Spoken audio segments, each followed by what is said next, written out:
نحمده ونصلي على رسوله الكريم اما بعد فاعوذ باللہ من الشیطان الرجیم بسم اللہ الرحمن الرحیم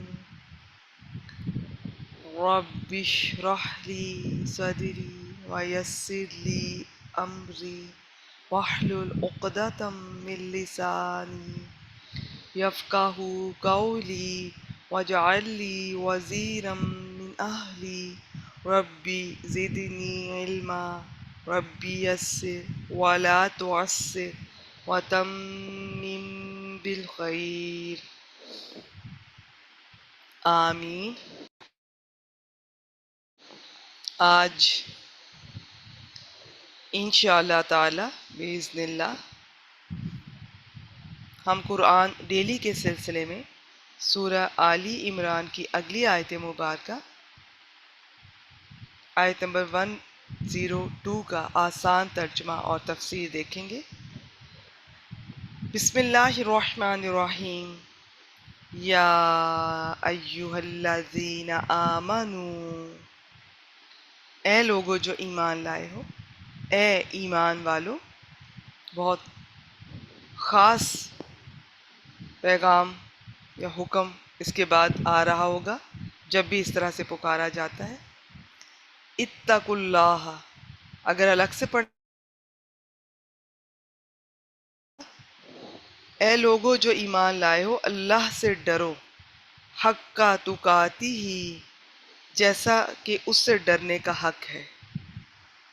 وَلَا تَمُوتُنَّ إِلَّا وَأَنْتُمْ مُسْلِمُونَ، اور تم ہرگز نہ مرو مگر اس حال میں کہ تم مسلم ہو۔ جی، عبداللہ بن مسعود رضی اللہ تعالیٰ عنہ، ان سے اس آیت کی تفسیر یوں مروی ہے: اس کی اطاعت کی جائے، نافرمانی نہ کی جائے، اسے یاد رکھا جائے، بھلایا نہ جائے، اس کا شکر ادا کیا جائے، ناشکری نہ کی جائے۔ ابن کثیر رحمہ اللہ نے اس قول کی سند کو صحیح قرار دیا ہے۔ مراد حسب استطاعت ہے، یاد رکھیے گا۔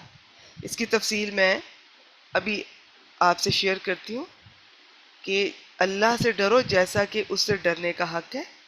تو اس میں کچھ اور بھی تفصیلات ہیں، وہ میں ابھی آپ سے شیئر کرتی ہوں انشاءاللہ تعالی۔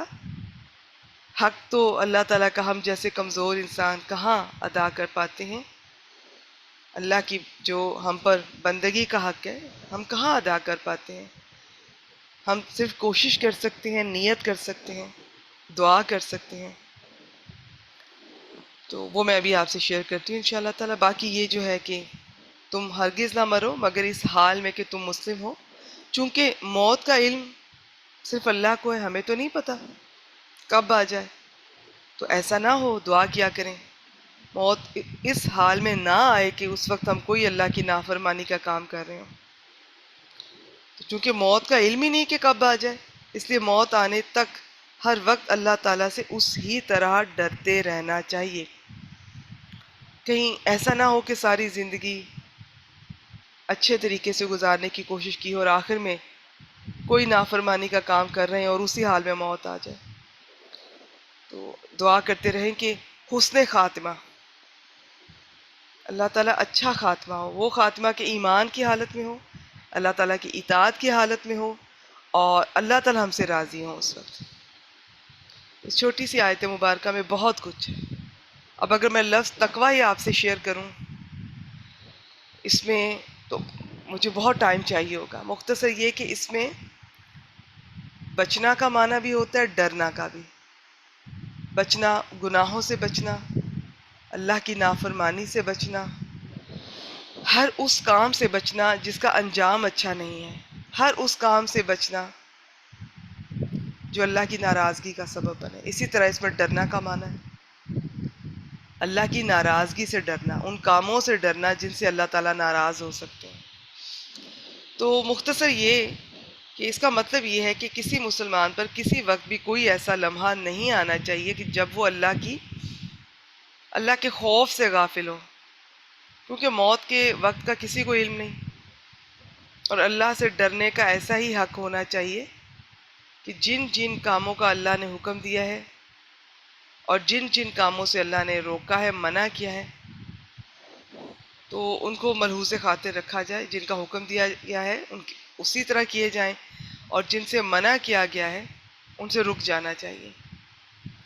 اب ظاہر ہے کہ دنیا کے کاموں میں ہماری کچھ ذمہ داریاں بھی ہوتی ہیں، مصروفیات بھی ہوتی ہیں، بعض دفعہ انسان کی کمزوریاں بھی، مجبوریاں بھی، تو اتنی احتیاط کو ملحوظ خاطر رکھنا یہ مشکل ہو جاتا ہے۔ چنانچہ جب یہ آیت مبارکہ نازل ہوئی تو صحابہ کرام رضوان اللہ علیہم اجمعین بہت گھبرائے اور عرض کیا کہ اس قدر احتیاط کیسے ممکن ہے؟ تو اس کے بعد پھر سورۃ تغابن، وہ انشاءاللہ تعالیٰ سورۃ تغابن کی آیت مبارکہ نازل ہوئی تھی۔ تو فاتقوا اللہ ما استطعتم، یعنی تم اللہ سے ڈرو جتنی تم استطاعت رکھتے ہو، حسب استطاعت اللہ سے ڈرتے رہو۔ تو وہ انشاءاللہ تعالیٰ ہم جب وہاں اس سورہ مبارکہ میں پہنچیں گے تو تب دیکھیں۔ باقی یہی ہے جو میں نے آپ سے شیئر کر دیا۔ ایک دفعہ اس کا ترجمہ پھر آپ سے شیئر کر دیتی ہوں۔ اے لوگو جو ایمان لائے ہو، اللہ سے ڈرو جیسا اس سے ڈرنے کا حق ہے۔ ہونا تو ایسے ہی چاہیے، لیکن باقی تفصیلات میں نے آپ سے شیئر کر دی کہ جتنی ہماری کیپیسٹی ہے۔ دیکھیں ہر انسان کی کیپیسٹی ڈیفرنٹ ہوتی ہے، کچھ چیزوں میں انسان مجبور ہو جاتا ہے، جہاں اس کو اختیار ہے پوچھ بھی اسی کی ہوگی۔ جہاں انسان بے بس اور بے اختیار ہوگا اس چیز کا حساب نہیں ہوگا، پوچھا نہیں جائے گا۔ اور یہ ہر انسان جانتا ہے کہ اس کی کیپیسٹی کتنی ہے، میں کہاں اور کنٹرول کر سکتی تھی خود پر۔ تو یہ میرے اور اللہ کے درمیان، ہر انسان اور اللہ کے درمیان کا معاملہ ہے، اور کہاں میں واقعی مجبور ہو گئی۔ ہم اللہ کو دھوکہ نہیں دے سکتے۔ تو یہ بڑی اللہ کی آپ کہہ لیں کہ شان رحیمی کی مثال ہے کہ اللہ تعالیٰ نے ڈرنے کا بھی حکم دیا کہ جتنی ہماری کیپیسٹی استطاعت رکھتے ہیں۔ کہیں مجبور ہو گئے، کمزور ہو گئے، نہیں کر سکے، اس کا نہیں پوچھا جائے گا، وہاں اللہ تعالیٰ نرمی کریں گے۔ لیکن اب اس میں ایمانداری سے رہنا ہے، یہ نہیں کہ ابھی کیپیسٹی میری زیادہ ہے کسی معاملے کی اور میں اس سے پہلے ہاتھ اٹھا دوں، یا میں اس طرح سے نہ احتیاط کروں، نہ ڈروں، نہ گناہوں سے بچوں جس طرح سے میں کرنا چاہیے اور ابھی میں کر سکتی تھی اور کوشش کر سکتی تھی۔ اور یاد رکھیے گا اللہ تعالیٰ کوشش دیکھتے ہیں، نتیجہ نہیں۔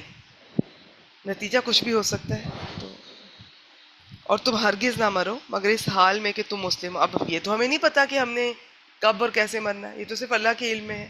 تو ہمارے اختیار میں کیا ہے کہ ہم ہر وقت موت کی تیاری رکھیں، اور اس وقت کچھ بھی کر رہے ہیں، میں بھی، آپ بھی، جس وقت بھی، تو بس دیکھیں کہ اس میں اللہ کا حکم کیا ہے، کس چیز کا اللہ نے حکم دیا ہے کرنے کا، کس سے منع کیا ہے، بس وہ کرتے جائیں اور دعا کرتے جائیں حسن خاتمہ کی۔ اس کی دعائیں بھی ہیں۔ چلیے جی، آج کے لیے اتنا ہی، وآخر دعوانا ان الحمد للہ رب العالمین۔